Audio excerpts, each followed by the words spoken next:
Hello friends, welcome to our lecture series on statement of cash flow. This is going to be part 8, or I would say this is going to be the last lecture on statement of cash flow. And with this we shall be concluding this very topic of statement of cash flow, which is of immense importance for decision making when we talk about the management accounting as a subject. Because statement of cash flow is basically a statement at which not only the management but also the other stakeholders are interested.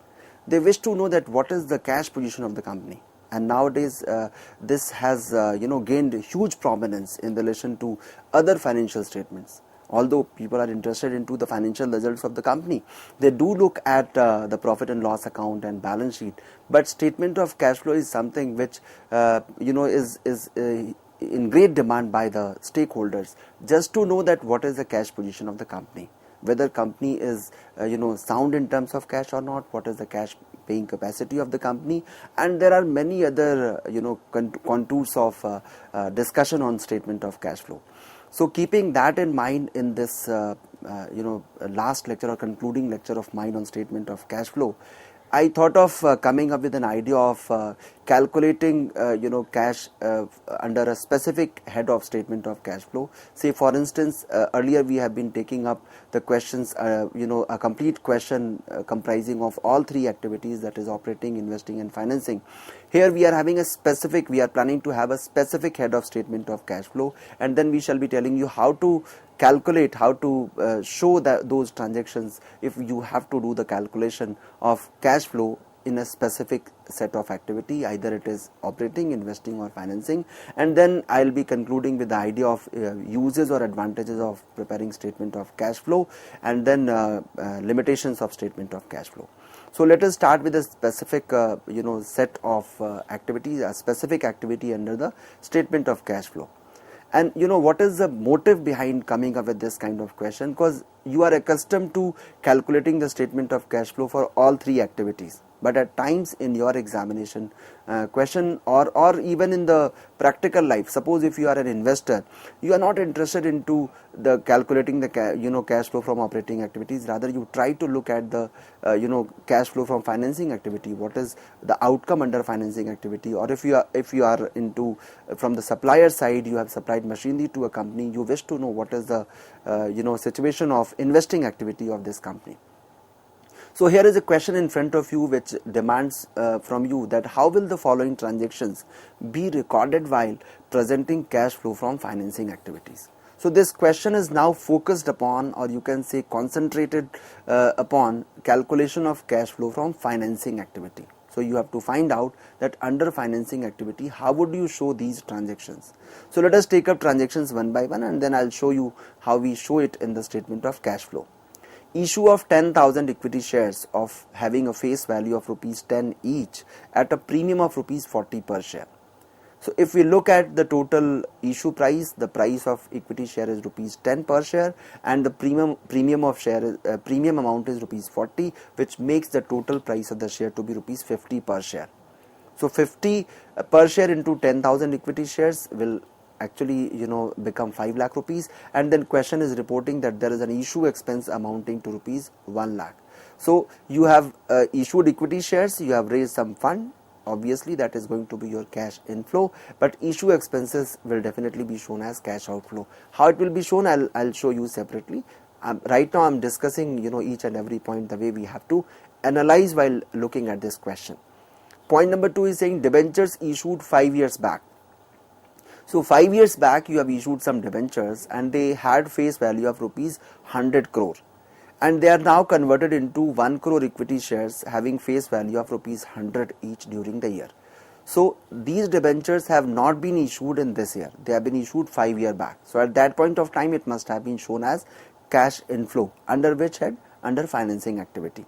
And now what is happening? You are redeeming these debentures. So whenever it comes to redemption of debentures, you assume that there must be some payment or there must be some cash outflow. But here it is not so.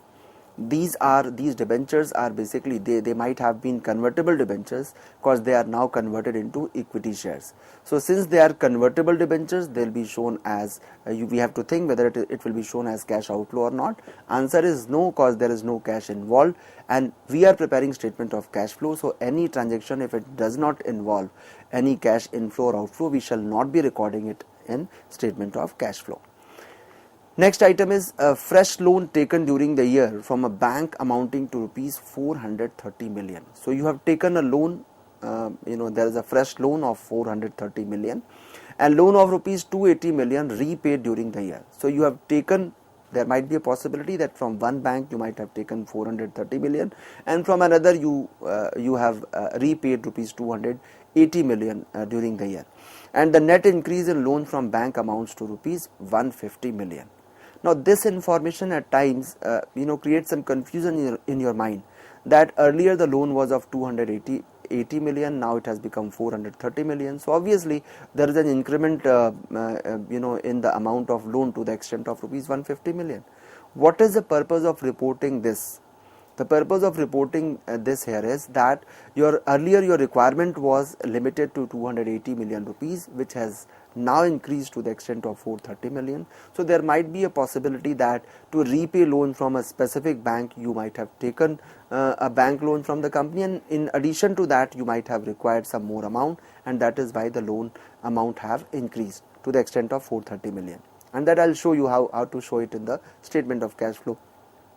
Debentures having face value of rupees 50 crore redeemed during the year at a premium of 10%.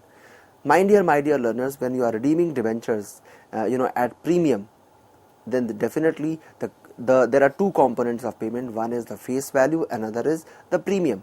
Had it been on discount, then obviously the discount could have reduced the burden of payment, or you can say the redemption amount, and accordingly we could have shown it as cash outflow.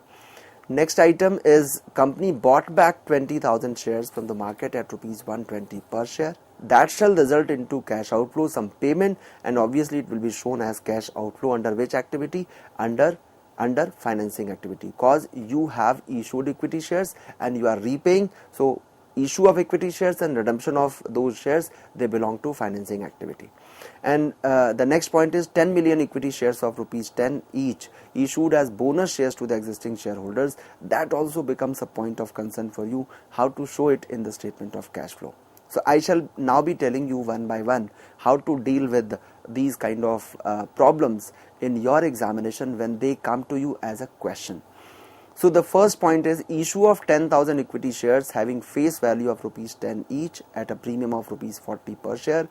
Issue expenses amounted to rupees 1 lakh. Some students, what they do, while showing it in their statement of cash flow, they go into the working note, they calculate the value of the issue price, that is 40 plus 10, 50 rupees into 10,000, 5 lakh rupees, and then they subtract 1 lakh rupees as issue expenses and show the net value into their statement of cash flow. And they show that 4 lakh rupees issue of equity shares. If you report it like this, that would be a wrong way of reporting this information.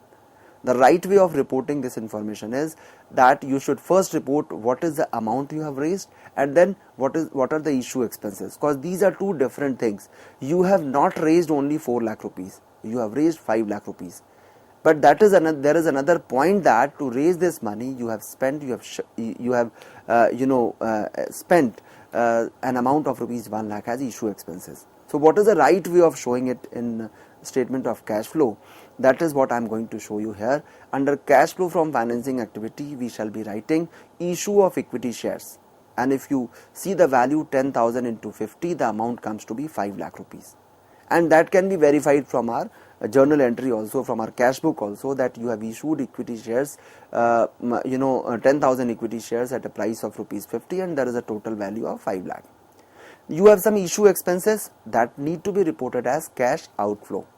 So you have two transactions here, one belonging to the inflow category, another belongs to outflow category. So we have shown both the values. 5 lakh rupees is inflow and 1 lakh rupees is outflow, and the net value reported here is net cash generated from financing activity, that is rupees 4 lakh. So in this way you have learned that when you are provided with two transactions, you should not show the net value in your statement of cash flow, you should report both the things, that this is my cash inflow and this is my cash outflow. No need to aggregate these values, cause it may create some confusion in the mind of the stakeholders or whosoever is looking at the statement of cash flow, cause the value of equity shares reported here comes to be rupees 5 lakh. Now moving on to the second item, debentures issued 5 years back with a face value of rupees 100 crore. They are converted into 1 crore equity shares having face value of rupees 100. So the value becomes the same. 1 crore equity shares into 100 becomes 100 crore, and 100 crore is the face value of those debentures. So these debentures might have been issued at par and now they are redeemed at par. So remember, they are not redeemed in terms of cash. We have to mind towards the last two lines, that which is indicating clearly that you have not made payment in terms of cash or by the way of bank payments. You have converted those debentures into equity shares. So what would be the right way of showing it? We will not show it at all under the cash flow from financing activity, because there is no cash payment made for redemption of debentures issued 5 years back, and no entry shall be made under the head of cash flow from financing activity. But yes, of course, we have to mention it as a footnote that yes, this company has, under notes to account, you can mention that this company has converted redeemed debentures of this much value by the way of converting them into equity shares. So this is the way we have to write there into the notes of statement of cash flow. Do remember that there shall not be any entry into the statement of cash flow under the head of financing activity, because you have not redeemed debentures, rather you have, for redemption, you have converted them into equity shares. Next item is fresh loan taken during the year from a bank amounting to rupees 430 million and loan of 280 million repaid during the year. Here also, some of the learners, what they do, some of the examinees, what they do, they try to show the net value, which is again a wrong practice. You have to show both the things, because you have raised loan to the extent of 430 million. So there is no point hiding it. Show it that we have raised a fresh loan of rupees 430 million, and that is what we have done here. And then there is a repayment of loan to the extent of 280 million. So it has been shown as a separate item that you have redeemed, you have repaid a loan to the extent of 280 million. And what is the net cash generation from financing activity? Net cash generation is rupees 150 million. Some examinees, what they do while solving this kind of question, they show the net amount of rupees 150 million, which is a wrong practice. Show both the values, that this is my loan raised and this is a repayment I have made. So this is the way we have to show. And the net increase in loan from bank amounted to rupees 150 million. It has nothing to do with the way we have to show it under the head of financing activity. Next item is debentures having face value of rupees 50 crore redeemed during the year at a premium of 10%. The moment you come across this kind of point or question, you have to first calculate the face value of those debentures and then add the amount of premium which you have to pay. And do remember that premium has to be calculated on face value, and premium plus the face value both will actually be added to show it as a redemption of this debenture under the head of financing activity. So you can see here what we have done. We have shown redemption of debentures. Face value is rupees 50 crore plus 10% premium. If we calculate 10% of 50 crore, it becomes rupees 5 crore, and there is a total cash outflow of rupees 55 crore. And assuming that if there is only one item under the head of cash flow from financing activity, we shall be showing it as net cash used in financing activity, which is 55 crore rupees. There is no cash inflow, so we have to show that it is rupees 55 crore. So anyone who is looking at this statement of cash flow is very much can very much be convinced that 50 crore rupees belongs to face value and 10% is basically the premium on it. Next is company bought back 20,000 shares from the market at rupees 120 per share. Obviously, it's a kind of again redemption under the cash flow from financing activity. You have bought back shares of from the market, so the value will be 120 per share into 20,000. This gives us a value of rupees 24 lakhs. And since we are buying back, if we are buying, obviously we have to pay some money to the shareholders, whosoever is holding those equity shares, and there is a total cash outflow of rupees 24 lakhs. So if you ask me, I would report it as net cash used in financing activity, and that is what we have reported here. And the last item is 10 million equity shares of rupees 10 each issued as bonus equity to existing shareholders. Now do remember that under what circumstances a company is going to issue bonus shares, and that is the only one circumstance when the company doesn't have sufficient amount of cash. So to pay bonus when we don't have any cash, what we do? We provide equity shares to those existing shareholders. So payment of bonus does not require any cash outflow. That is why again there is no entry for it, because bonus shares are issued without any consideration and no entry shall be made in the statement of cash flow. In this entire discussion, what I wanted to show, I just wanted to make it very clear to you that it is not compulsory that for each and every transaction you have to pass an entry into the statement of cash flow, or it is not mandatory that every item reported under the adjustments in the question is going to find place in your statement of cash flow. It's not compulsory at all. You have to first find out whether this transaction is resulting into either cash inflow or outflow or not. If that transaction is not resulting into either cash inflow or outflow, there is no place for that transaction in the statement of cash flow.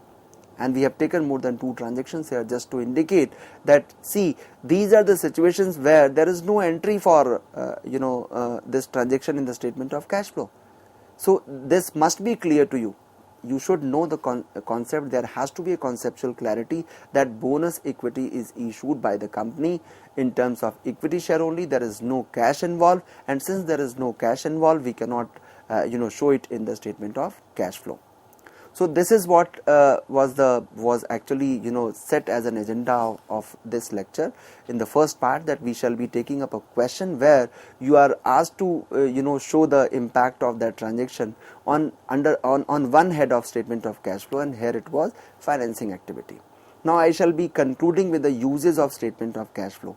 Normally it is assumed that statement of cash flow is either useful to the banker or to the management, but that is actually a myth.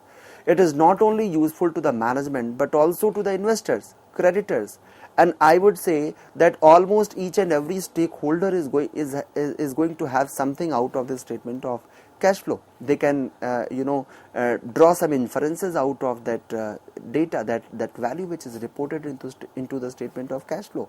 So it is not only the management or the banker who is going to get something out of or draw some inferences out of statement of cash flow, but also investors. I shall be telling you the way we make use of that.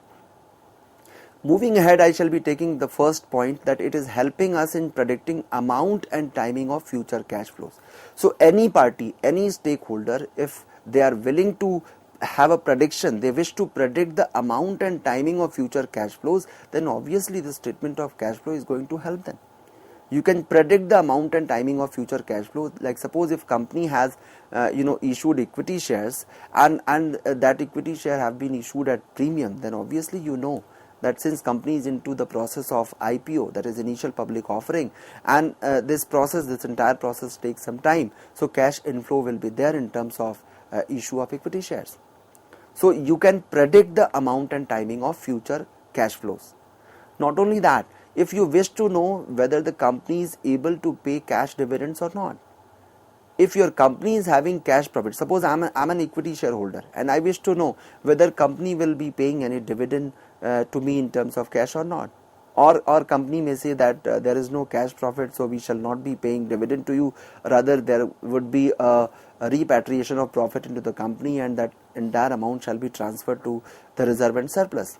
So we can predict the ability of the company to pay dividend.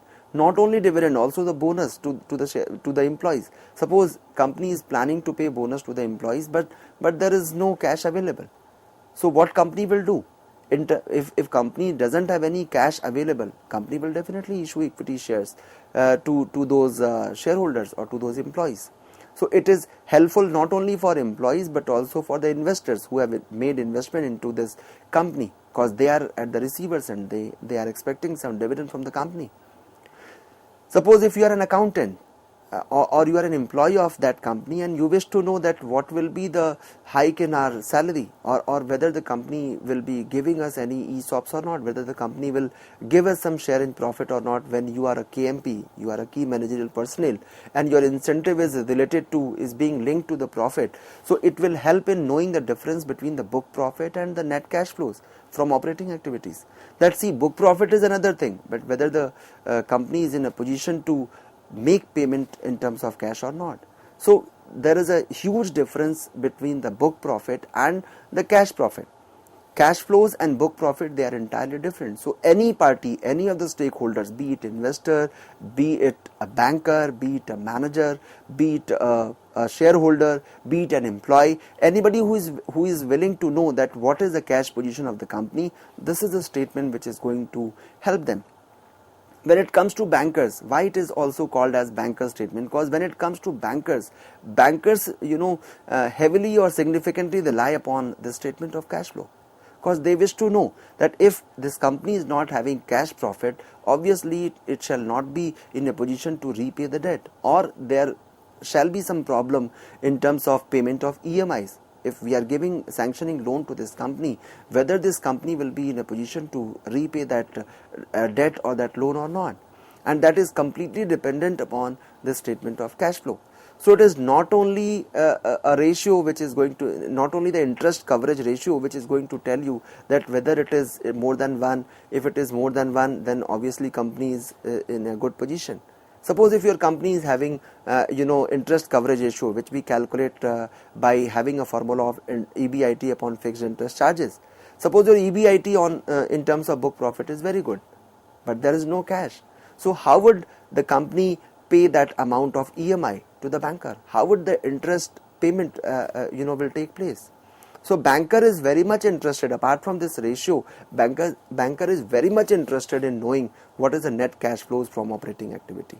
And that is why in the previous question you must have seen that when I was giving a decision as a lending officer, we decided that we shall not be giving any loan to this person, cause the cash from operating activity is negative, is not having any positive contribution. So that as a banker, definitely as a banker, for me statement of cash flow is of immense importance, but I cannot say that for others it is not important or it is less important. Suppose if someone is willing to know the liquidity and solvency position of the company. Suppose if you wish to do the calculation, if you wish to predict the possibility of insolvency of a company, then obviously this statement is going to help you a lot for calculating or finding out the probability or possibility of insolvency. It offers ability to calculate movement of cash. You can find out the movement of cash, that whether it is going in the positive direction or negative direction, or it is constant. And moreover, you can make use of this as a tool under the responsibility accounting, that if cash position of this company is not good, then who is responsible, which activity of the enterprise is responsible for this cash position, whether it is operating activity, or it is investing activity, or it is financing activity. So it is helping you in identifying the weaker and stronger activity of the enterprise. Suppose if in terms of operations you are okay, but in investing and financing you are not doing well, then definitely corrective steps can be taken by the management. And overall, in aggregate manner, I would say that top of everything, it is helpful in judging the managerial efficiency of a company, whether company is running efficiently and effectively or not. So these are some of the benefits which we derive from the statement of cash flow, and that I tried to explain to you. Although there are some limitations of cash flow, but those limitations are very nominal, and the only limitation which is reported time and again is that you don't consider the non-cash items. And that is quite obvious, but obvious. We are preparing statement of cash flow. How can we calculate? How can we show the non-cash items? And for that we do have our profit and loss account and balance sheet. So with this, my dear learners, I tried to explain to you the different concepts of statement of cash flow. I hope you must have understood the very topic of statement of cash flow, the way we prepare the statement of cash flow as per India 7 guidelines, the way we have to prepare the statement of cash flow by both the methods, direct method as well as indirect method. So with this, I conclude this very topic of statement of cash flow. I hope you must have understood and enjoyed today's lecture of mine. Thank you so much.